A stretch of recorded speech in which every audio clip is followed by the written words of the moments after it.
जुलाई 2025 कन्या लगन वाले व्यक्तियों के लिए कैसा रहेगा? अगर आपकी भी है जिज्ञासा इस बात को जानने की तो बने रहे मेरे साथ इसी वीडियो में। नमस्कार दोस्तों, मैं हूं डॉक्टर विवेक चोपड़ा। आज चर्चा करेंगे हम 9 ग्रह कन्या लगन वाले व्यक्तियों के लिए शुभ रहेंगे या अशुभ रहेंगे, और अगर वो अशुभ रहेंगे तो क्या ऐसे उपाय करें जिससे उस ग्रह की अशुभता में कुछ कमी आ सके। देखिए, सबसे पहले हम लेंगे एक कॉन्सेप्ट क्लियर करेंगे, ग्रह काम कैसे करते हैं। देखिए, हम सब जानते हैं ग्रह 2 तरीके से काम करते हैं। एक वो जो जन्म के ग्रह हैं, एक वो जो गोचर के हैं। जन्म का ग्रह भी शुभ अशुभ हो सकता है, गोचर का ग्रह भी शुभ अशुभ हो सकता है।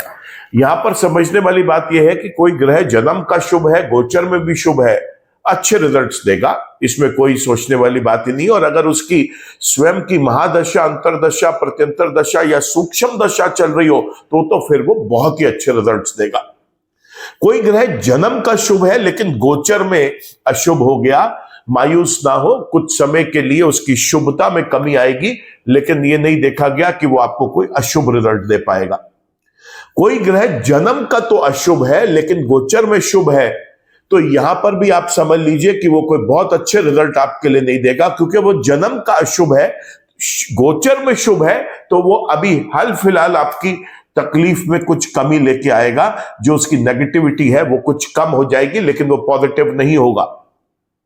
अब ये मान के चले कि कोई ग्रह जन्म का भी अशुभ है, गोचर में भी अशुभ है, फिर ये बहुत परेशान करेगा। और खास तौर से अगर उसी ग्रह की महादशा, अंतरदशा, प्रत्यंतर दशा या सूक्ष्म दशा भी चल रही हो, फिर तो ये बहुत ही ज्यादा एक व्यक्ति को परेशानी में डाल सकता है। तो बड़े ध्यान से समझिए। अब मैं आपको एक एक करके 9 ग्रह बताऊंगा कि कन्या लगन वाले व्यक्ति के लिए कौन सा ग्रह शुभ और कौन सा ग्रह अशुभ है, और कब तक वो शुभ रहेगा, कब तक अशुभ रहेगा। अगर इस महीने में वो बीच में गोचर कर रहा है वो भी आपको बताऊंगा। तो चर्चा शुरू करते हैं। सबसे पहले हम सूर्य ग्रह से 16 तारीख तक मिथुन राशि में गोचर कर रहे हैं, और 16 से लेकर और महीने के अंत तक कर्क राशि में, और ये दोनों ही गोचर कन्या लगन वाले व्यक्ति के लिए बेहद शुभ रहेंगे। चंद्रमा की बात करें तो चंद्रमा मैं आपको बताता आया हूं कि चंद्रमा कभी भी सिंह लगन, कन्या लगन, धनु लगन और कुंभ लगन वाले व्यक्ति के लिए किसी भी भाव में शुभ रिजल्ट्स नहीं दे पाते। इसलिए हमेशा चंद्रमा के उपाय कन्या लगन के व्यक्ति को करने चाहिए। शिव की पूजा अर्चना करें, चंद्रमा के मंत्र जप करें, चावल, चीनी, दूध, सफेद वस्त्र, कोई भी लिक्विड आइटम और या फिर चांदी, इसका दान अपने सामर्थ्य अनुसार किसी गरीब व्यक्ति को, खास तौर से किसी वृद्ध औरत को करना चाहिए। क्योंकि चंद्रमा पूरे के पूरे 12 महीना जीवन भर अशुभ ही रहेंगे, इस व्यक्ति के लिए शुभ रिजल्ट देने में सक्षम नहीं होते इस लगन में। तो मेरा सजेशन है महामृत्युंजय के ये व्यक्ति जब भी करे, और जब संभव हो तो सोमवार के दिन जाकर रुद्र अभिषेक करवा कर आए शिव मंदिर में। मंगल की बात करें, मंगल 2 राशियों में गोचर करते हुए दिखाई देंगे। पहले तो वो इस वक्त सिंह राशि के अंदर गोचर करेंगे 28 तारीख तक, और 28 के बाद वो कन्या राशि में गोचर कर जाएंगे। 28 तारीख तक का जो इनका गोचर है सिंह राशि में, कुंडली के 12वें भाव में, वो अशुभ रहेगा। और उसके बाद जब वो कन्या राशि में आएंगे तो यहां पर आकर वो राहत देंगे और यहां पर वो शुभ हो जाएंगे। तो जब तक मंगल अशुभ है तब तक क्या करना है, सरलता के साथ याद रखिए, तब तक आपने मंगल के उपाय करने हैं, मंत्र जप करने हैं, हनुमान जी की पूजा अर्चना करनी है, हनुमान जी की आरती करनी है। मंगलवार के दिन जाकर प्रसाद बांट के आना है हनुमान मंदिर में, रात को सोते हुए हनुमान चालीसा पढ़नी है। लाल चीजों का डोनेशन करें, लाल मसूर की दाल भंडारे में, लंगर में, मंदिर में जाकर देकर आए, और साथ ही साथ किसी गरीब व्यक्ति की भी अगर मदद करनी है तो उसे भी लाल मसूर की दाल डोनेट कर सकते हैं। देखा गया है कि अगर आप छोटे बच्चों को, 8-9 साल से छोटे बच्चों को अगर आप केले बांट सके, उसके भी बहुत अच्छे रिजल्ट्स मिलेंगे। परेशान होने की आवश्यकता नहीं है। महीने के अंत तक ये कन्या राशि में जब आ जाएंगे तो ये वापस मंगल शुभ रिजल्ट्स देना शुरू कर देंगे।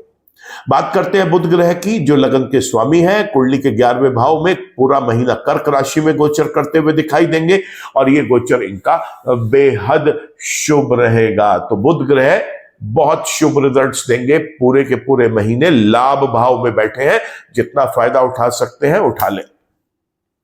बात करते हैं अब इसके बाद हम बृहस्पति ग्रह की। बृहस्पति ग्रह कुछ समय से मिथुन राशि में कुंडली के 10वें भाव में गोचर कर रहे हैं और ये स्थान बृहस्पति का इस लगन के अंदर सबसे प्रिय स्थान होता है। अपनी ही मूल त्रिकोण राशि को देख भी रहे होते हैं केंद्र में बैठकर।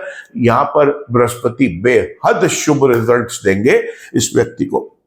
बात करते हैं शुक्र ग्रह की। तो शुक्र ग्रह मैं देख पा रहा हूं कि 2 राशियों में गोचर करेंगे। 26 तारीख तक वो वृषभ राशि में और उसके बाद मिथुन राशि के अंदर।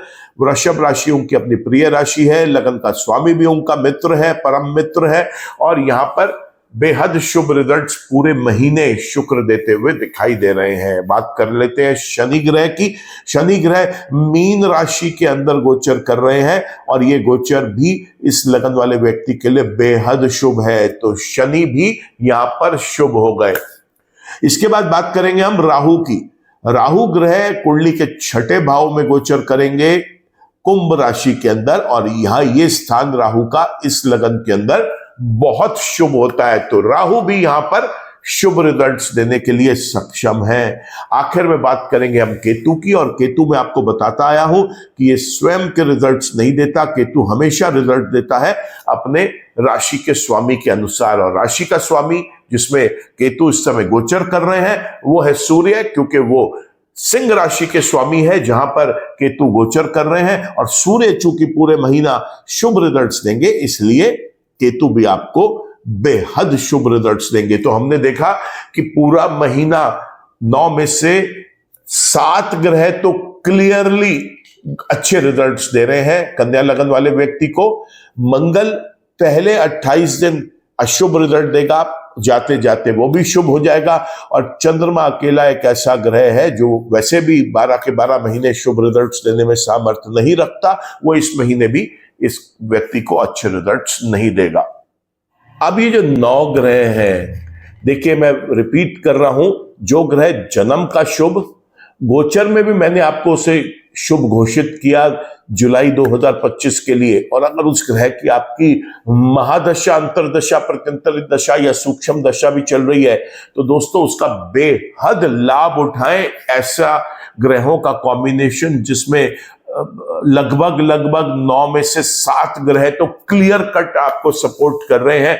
8वां ग्रह कभी सपोर्ट करता ही नहीं चंद्रमा और 9वां ग्रह मंगल केवल कुछ समय के लिए ही अशुभ है, उसके बाद वो भी शुभ होने जा रहा है। इसका फायदा उठाएं।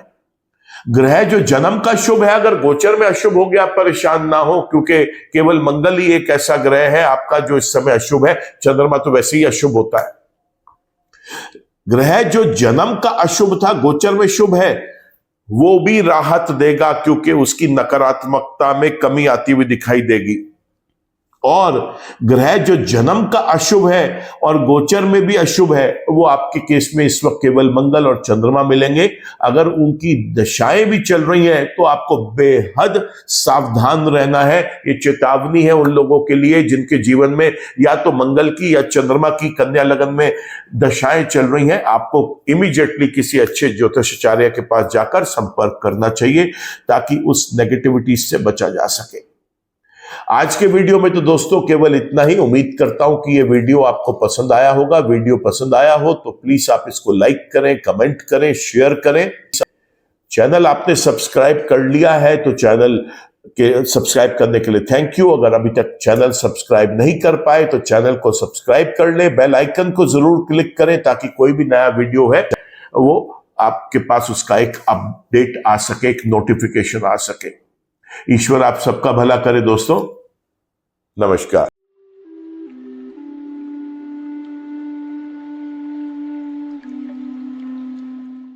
जीवन की सभी प्रकार की व्यक्तिगत, पारिवारिक और व्यावसायिक समस्याओं के समाधान के लिए तुरंत संपर्क करें। डॉक्टर विवेक चोपड़ा, पीएचडी, गोल्ड मेडलिस्ट, विश्व विख्यात ज्योतिषाचार्य एवं वास्तु एक्सपर्ट। कॉल अथवा व्हाट्सएप करें 9311131069 9212431069।